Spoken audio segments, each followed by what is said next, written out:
আছেন মরিয়ম আক্তার লতা, উদ্যোক্তা, জমজম mushroom food প্রক্রিয়াকরণ ও বিপণনকারী, উত্তরা, ঢাকা থেকে আসছেন উনি। এবং আমাদের সাথে একজন মরিয়ম আক্তার লতা, উনি একজন উদ্যোক্তা।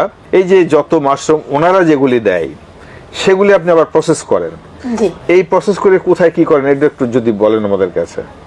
আমি নিজেও মাশরুম চাষের সাথে একসময় যুক্ত ছিলাম। আচ্ছা, আমি এর আগের যে প্রকল্প, ওই প্রকল্পের মাধ্যমে তখন মাশরুম চাষ শুরু করি। বাট আটের পর থেকে আমার মনে হলো যে একটা জায়গায় গিয়ে আমি দেখেছি বাধা, যে মাশরুম কিভাবে রান্না করবে এই জায়গাটা আমাদের অনেকেই জানে না। ওই জায়গা থেকে আমার প্রসেসিং ফুডে চলে আসা। তো আমি এটাকে প্রসেস করে যেন মানুষের একেবারে সহজলভ্য, মানুষ সাথে সাথে খেতে পারে, ওই জায়গাটা পর্যন্ত মানুষকে তৈরি করে দিচ্ছি। আর এই মুহূর্তে আমার বিভিন্ন সুপার শপগুলোতে যাচ্ছে, যেমন মিনা বাজারের সাথে আমার সাইন করা, মিনা বাজার আমার টোটাল প্রোডাক্টগুলো নিচ্ছে। পাশাপাশি বিভিন্ন যেমন আমাদের বর্তমান যে প্রকল্প, ডাক্তার জাহান কাকুন ম্যাডামের কথা বলি, তার কথা না বললেই না। কারণ আমি আগেই বলেছি আমি 3 সাল থেকে মাশরুমের সাথে যুক্ত। তো আপা আসার পরে আপার উদ্বুদ্ধে আমি প্রসেসিংটাকে আরো বেশি ডেভেলপ করছি। কারণ হচ্ছে যে মানুষকে মাশরুম খাওয়াতে হবে।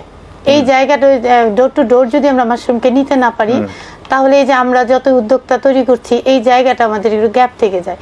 ওই চিন্তা থেকে যখন আমরা শুরু করলাম, সেই জায়গায় এখন আমরা যেটা করছি, গভর্নমেন্টের যত প্রোগ্রামগুলো হচ্ছে, বিভিন্ন মিটিং হচ্ছে, ট্রেনিং প্রোগ্রাম হচ্ছে, এনজিওদের মিটিং ট্রেনিং প্রোগ্রাম হচ্ছে, ওই জায়গাটায় মাশরুম যে আসলে একটা হেলদি ফুড এবং মাশরুম দিয়ে অনেক কিছু করে খাওয়া হয়, তো ওই নাস্তাটা আমরা গুড একটা নাস্তা, পুষ্টিকর একটা নাস্তা তাদেরকে প্রোভাইড করছি, এবং সেটা আমাদের একেবারে ক্রয় ক্ষমতার মধ্যে। এরকম আপনার তো উদ্যোক্তা কতজন আছে? আমার আন্ডারে ৩৫০০ উদ্যোক্তা আছে এই মুহূর্তে, যাদেরকে প্রোডাকশন করে, মাশরুম প্রোডাকশন করে। না, তারা হচ্ছে কিছু মাশরুম প্রোডাকশন করছে, কেউ আবার প্রসেসিংও নিয়ে আসছি।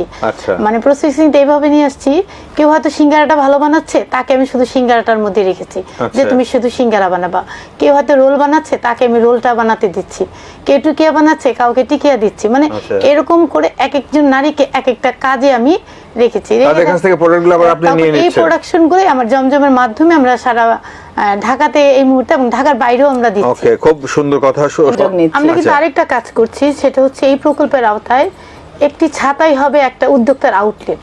এই স্লোগানকে আমরা সামনে রেখে কিন্তু, যেমন আমরা এই মুহূর্তে বেলি রোড, আসাদ গেট, উত্তরা, বিভিন্ন জায়গায় একজন উদ্যোক্তাকে একটা ছাতা দিয়ে আর একটা টেবিল দিয়ে বসিয়ে দিচ্ছি, যেখানে তারা ওই যে তাদের যত রকমারি খাবার আছে, সিঙ্গারা, সমুচা, যা যা আছে, এগুলা কিন্তু তারা সাধারণ জনগণের হাতে তুলে দিতে পারছে। এদেরকে কিন্তু একটা আইডি কার্ড করে দিচ্ছি, এবং আইডি কার্ডও, যাতে কেউ মানে এরকম উদ্যোগ নিচ্ছি যাতে তাদেরকে কেউ না করে, এবং ওয়ার্কশপ গুলাতে আমরা পুলিশ প্রশাসনের লোকজনকেও ইনভলভ করছি যাতে তাদের জানা থাকে। আচ্ছা, আরেকটা প্রশ্ন আমার খুব জানার দরকার। আমাদের তো ষড় ঋতু প্রোডাকশন করছে বাণিজ্যিক ভাবে সুমেত চাকমা, এবং আমাদের গাজীপুরে একজন ভুইয়া মাশরুম সে করছে, এবং এটার প্রসেসিং কিন্তু আমাদের মরিয়ম আক্তার লতা করছে।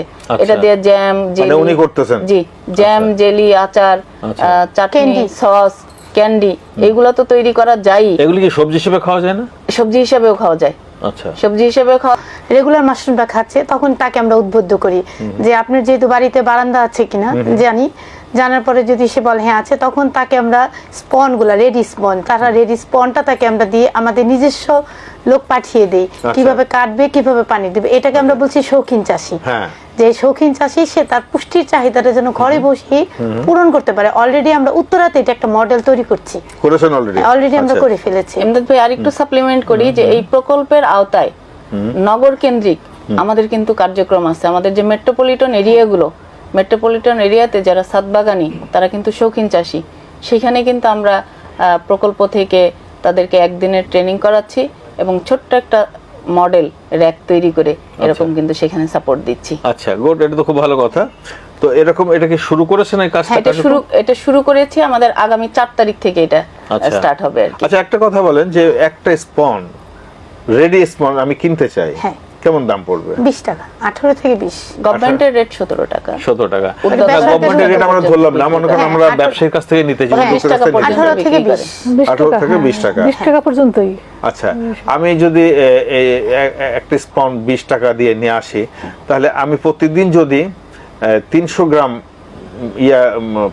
মাশরুম পেতে চাই, তাহলে কয়টা স্পন লাগবে আমার? মিনিমাম 50টা স্পন লাগবে তার। 50টা স্পন? 50টা স্পন, কারণ ডেইলি তো খেতে হবে, প্রতিদিন তুলতে, কারণ এটা একটা সাইকেলিং আছে। 15টা স্পন মানেই 1 কেজি মাশরুম। হ্যাঁ 1 কেজি মাশরুম, তো ওইটা একটা 15টা সাইকেলিং স্পন করে মানে দিই। মানে তো সাইক্লিং করতে হবে যে হ্যাঁ, একবারে সব হয়ে গেলে তো ভালো সে হবে না। মানে বাই রোটেশন এইভাবে কাটবে আর কি, আচ্ছা। একদিনে না কেটে। আচ্ছা আচ্ছা, এইভাবে করলে আমার সুবিধা হবে। না আমাদের কাছ থেকে ম্যাডাম ওইভাবে না, আমাদের কাছ থেকে তো অনলাইনে যারা নেয় তার 20টাও দিই আমরা।